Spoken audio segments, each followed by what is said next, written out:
Hey everyone, it's me, Arthur Kade. All right, Pauly D and Aubrey, how do you go on a show called Famously Single and come out a couple? You got to walk me through this process. Well, I mean, that's exactly what it is. We went on that show single, and we were out there looking for love, and however we found it inside of the house. So, what about you? You guys were dating before the show, right? No. You were not. So you actually met on the show, Yeah. and you fall for each other. Did you guys have an inkling that, hey, this might happen? I don't think that either of us thought that we would come into the house and find our soulmate. Right. You know, we just were naturally attracted to each other physically at first, and then we grew and developed into this mental relationship that was something that we both wanted to continue. When you look at going on the show, obviously you have a specialist who's working there with you guys and trying to figure out why you're single, what's going on. What were some of the biggest learnings that you guys took away from the whole process? You know what she told us? We're famously single, so we were like celebrities secluding ourselves from the world. Like we're behind ropes and behind the DJ booth. They were kind of like put yourself out there, you know what I mean? Kind of go out there and meet people is what she told us. When you go into a process like this, how open are you? Because you guys have both done TV, but how open are you? Is it more like, hey, we're just doing TV, or is it I want to really incorporate this process and learn from it? I don't think Pauly and I have to do any show to just be on TV. We both are artists, and we both have a lot of other business ventures occurring in our lives that take up most of our time. So something like this was specific to us being artists and putting our whole lives into our career and never having time to really nurture what it takes to be in a loving, committed, loyal relationship. When you look at, obviously with you, Jersey Shore, what you've been able to do since Jersey Shore is pretty miraculous, man, the career you've built. Talk to me about that journey, going from what was the biggest reality show of a generation. I remember when you guys were doing it, and I remember interviewing you and the cast back then, to now. What was that journey like? The journey's been a whirlwind. It's been incredible. It's truly been a blessing for me. I'm out here living my dream, DJing all over the world. And you know what? It was a lot of work, though. I'll use that show as my platform. I've been DJing since I was 14 years old. But now put me on television, I was able to spark my career and get me these one-time spots. And then I took my career and my talents all to the next level just by that little bit of notoriety they gave me. And then I took my talents to book me all over the world. So I locked down the residencies in Las Vegas, Atlantic City, so I'm out here living my dream. Aubrey, for you, having been in music, you've been doing music for a while.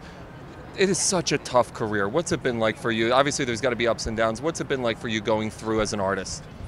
I've actually, really enjoyed the way that the music industry has gone through the wild, wild west in the past. I've been doing it for 12 years now.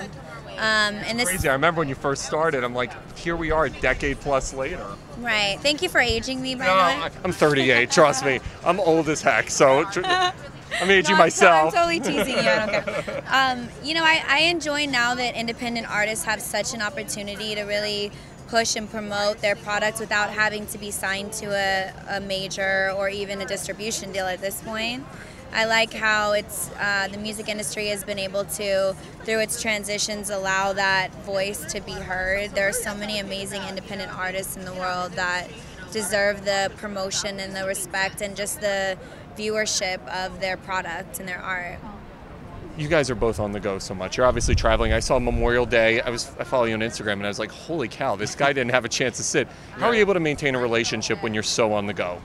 For both of you, actually. I love it. I love to be on the go, and now I have that one person to share it with, actually. So she sometimes comes with me. I go with her. It's we do it together. So.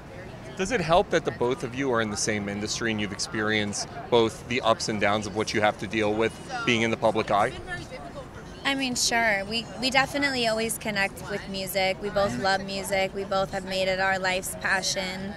And Pauly shares things with me all the time that I don't know, and I share things with him all the time that he doesn't know, and that's a very important thing in a relationship for me because I love music so much, and so does Pauly. Beyond that, we were really able to have 6 degrees of separation when it comes to both of us being MTV babies and both being a part of significant shows that the network had. How is this different for the both of you in terms of prior relationships you've had? How does this work differently for both of you? For me, mine don't exist. I don't really have many relationships, so she helps me in that aspect. So what I feel for her, I've never felt before in my life. So that aspect, I'm happy. How about you, Aubrey? I agree with Pauly. What I have with him is different from anything else that I've ever experienced, and I think that you come to a place where, as you get older, where you just know what you want, know what you don't want, and at this point we spent so much time with each other, we have a good understanding that we appreciate and enjoy what each other is. What can everybody expect from Famously Single? There's a lot of drama. You get to know a lot of the things about all of us that the world doesn't know yet, and they'll get to learn on the show because we're opening up to a therapist, which is kind of crazy. And it's 8 celebrities living in a house, so there's 4 girls, 4 guys, so the drama that comes along with that, and then obviously how we met. How crazy is that, by the way? I can't imagine being locked in a house with 8 people and a therapist. What was that like? Pretty wild. I really enjoyed it. Well, for you guys, it was good. But. Yeah. I mean, it's definitely crazy, but we had a great cast of people that really sincerely and genuinely wanted to understand the mistakes they were making and wanted to find somebody to spend their life with. Everyone in the house really wants that.